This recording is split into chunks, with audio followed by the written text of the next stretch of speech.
What is up guys, Danny this side. So in this video, I'm going to show you how to change your username on chess.com. So first off, head over to Google or any browser and then type in chess.com.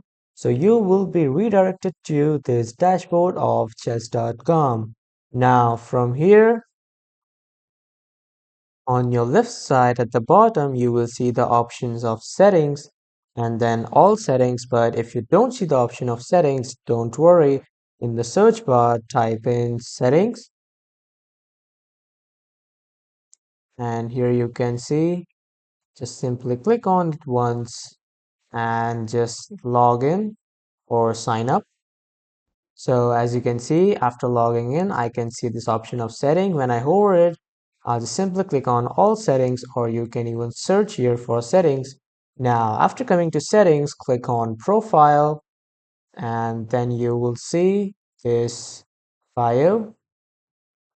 Now here in the profile section, when you scroll down a bit, now here you will see the details and you can see the join date and username. So here you will see the option of change. Simply click on this, enter your new username and enter your current password. So then you will be able to change your username on chess.com. So as you can see, I have entered my new username and my password. And when I just click on change, it will change my username on my chess.com's public profile. So this is how you can change your username. That was all for this video, guys. Thank you everyone for watching.